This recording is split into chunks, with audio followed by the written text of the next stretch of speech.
one of the scariest dreams I've had was the lucid dream. I sort of I sort of fell down in between two giant skyscrapers, and everything was just like, I don't know, like the inferno in sort of Terror of Elm Street. It was just like orange, red, yellow, gray, black, only like those hostile colors. Mm-hmm. But eventually I slowed down, so I didn't take any fall damage, but I just landed on the ground. And then I see my dog, which I've been having for 12 years, as a puppy, like as a cute little puppy, just like 20 meters away or something, starting running towards me. But with each step my dog takes, it sort of ages like fast. So by the time I get it in my arms, like hugging it, it's just a rotting ass corpse. That was fucking traumatizing.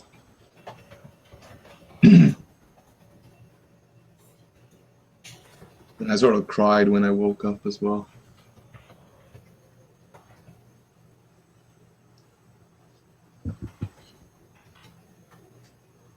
I feel like if I, died in a dream, I just start imagining some sort of, afterlife and having an adventure there.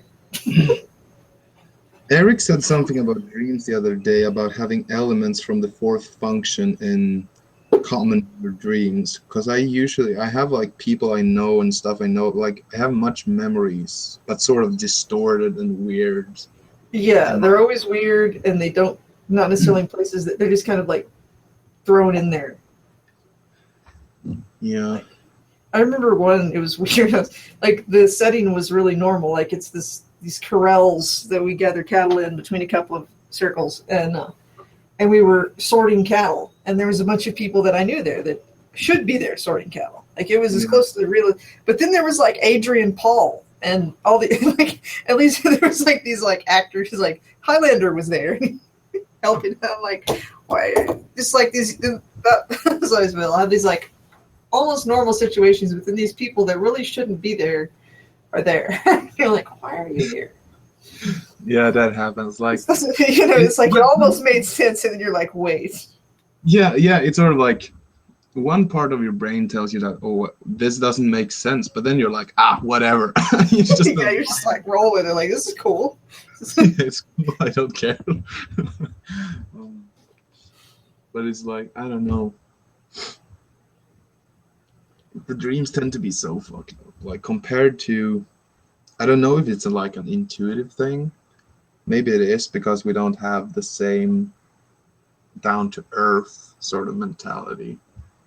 So like realism for us isn't, because as I said, like I've been comparing, like, or not comparing, but I've been hearing a lot of my mother's dreams, and they're unrealistic in one sense, but they're still kind of like it could happen, but it's like so fucking improbable. Yeah, the ones I've always heard from my mom are very, like, they're very real, or like concrete, like maybe not things that exist, but things that could. Yeah, like the settings are not, insane. And there's always like some sort of, it's usually people she knows, and there's some sort of problem, like, somebody said something and then this happened, and you're like, and then that was bad, or they always seem like they like they have emotions or something with them too. Like there's that. But Elsie, you're like, I don't know.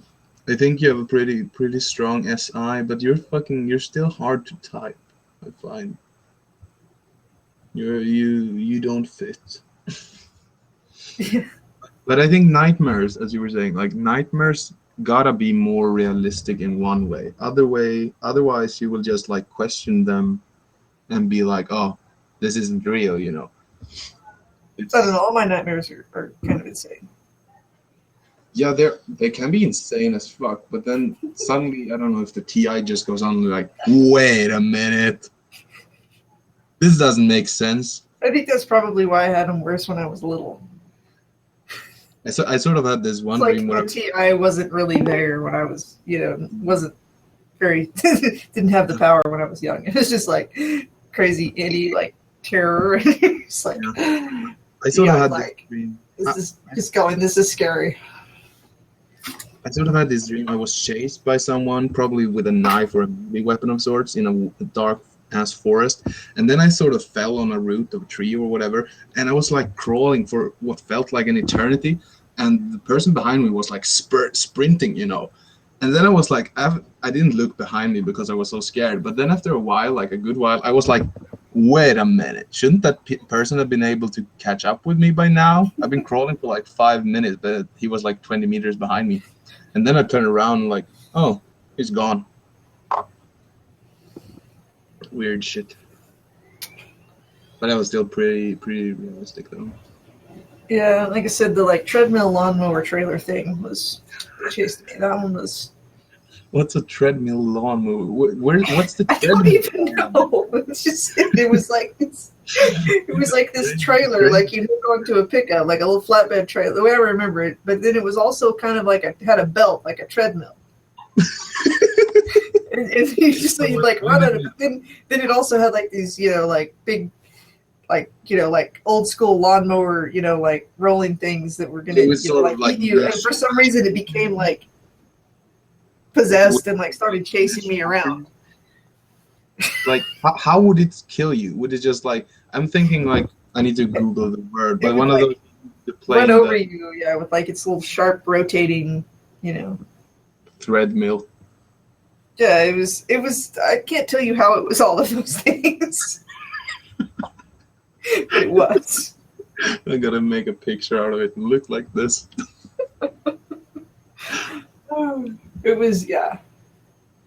Then there was this weird house, and it had a ledge around the outside, and there were Kleenex boxes like around the ledge outside too, which was really weird detail. But it's like, it just chased me around the house, and there was like nothing else there. Like, is the house in like the middle of the desert or the pasture or whatever it was.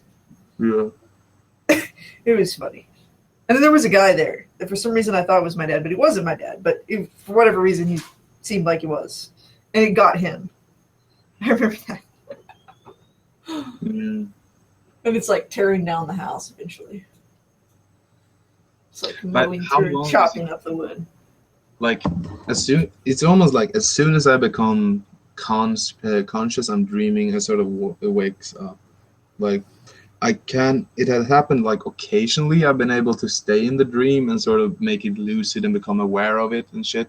But most of the time, I sort of get so euphoric by the time I realize I'm God in my imagination that I wake up from.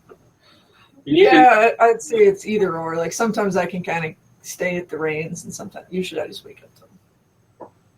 Or it changes. That's what usually happens, is like I kind of wake up and then I kind of go back to sleep, and then it's totally something different. I'm like, yeah, this isn't what I wanted. Yeah. You never actually get to finish banging that hot chocolate. So, random question. We were talking about stuff, Taylor. Do you have good fight scenes in your dreams occasionally? I don't really dream anymore. Your TI has gotten too powerful. Is that what that is? I don't know. Maybe it's just age. I like explanation. Might just be age. You're old, Taylor. It's gotten dull, man. I think it's a mix of things and age and sleep quality and chemical quality.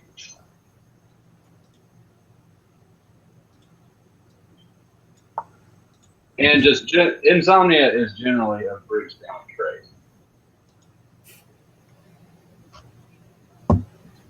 So by the time I do crash, it's generally a pretty solid sleep. Yeah. Do you guys sleep deep? Like, are you light sleepers or deep sleepers? Either or, I don't know. Usually I sleep pretty deep, if I can get to sleep. Yeah. I sleep deep, but there's like whatever that intuition is that makes you wake up if someone like walks into a room, even no matter how quiet. You know what I'm talking about? Yes. Yeah. Like, get the fuck out of my bedroom. But I don't think I would, like, I sort of have insomnia as well, so I have a very hard time falling asleep. but once I get to sleep, I fucking sleep like a log. It's sort of, it could probably be like a 2 or 3 on the Richter scale earthquake, and I wouldn't wake up. Oh yeah, I have slept through earthquake. Like, I wake up if someone enters my room, but I sleep through the earthquakes. Yeah, well, the person might stab you. The earthquake won't stab you. Yeah. I am much more likely to die from a woman stabbing me in my sleep than I am from an earthquake.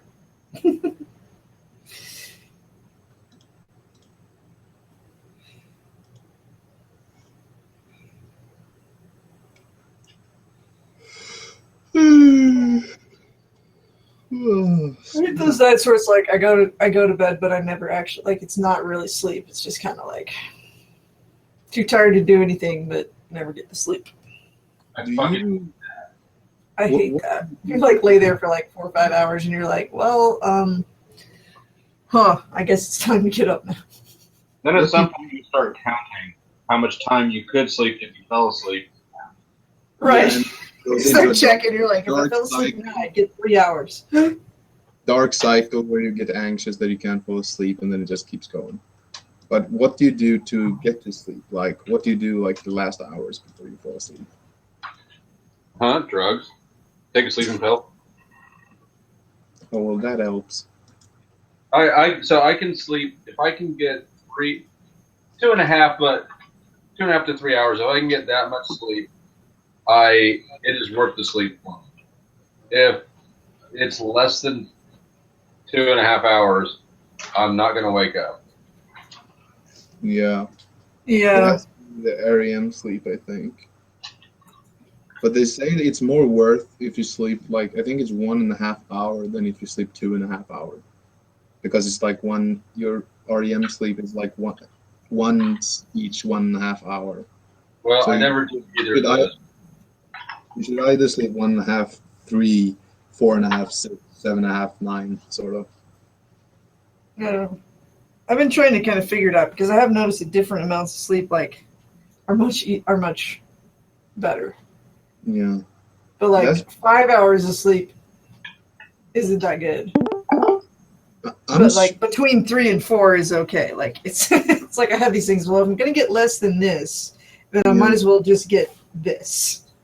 if I sleep But yeah, if it's less than like 2 hours, I don't really try usually. 3 hours is better than 4 hours. And I think it has to do with that, because if I wake up after 3 hours, I will postpone my tiredness pretty far, but be pretty alert as I wake up. But if I wake up after 4 hours, I'll be fucked up. I will be like a fucking dead-ass zombie. Yeah. And I'm usually a zombie in the morning, so it doesn't make a whole lot of difference. Yeah, it doesn't matter how much you sleep. You're still a zombie if you go up early. I actually feel better. Like there's been a couple of nights like this last month that I didn't get to sleep, and I actually like felt better that day. Sometimes I feel better if I don't sleep. Is that an ENTP thing? Or is it anything, or what is that like? Why do we suck at sleeping? Sleeping sucks because We hate it. We you're logically know that it's awful. never ready to stop doing things and practice dying, which is what sleep is. It's practice for dying for the rest of forever. And then once you get there, it's never the right time to wake up. Exactly. That's what it is. Like I hate to go to sleep, but I also hate to wake up. I think it's inferior SI. I think so as well, because my Ice TJ friend, he always like, oh, it's too tired, like it's too late, I can't play another game, I gotta go to sleep, like at 10, sort of like 10. Maybe he sometimes pushes it to 11, but it's never like past 11 if he's gotta go up at like 7, because he needs his 8 hours of sleep minimum.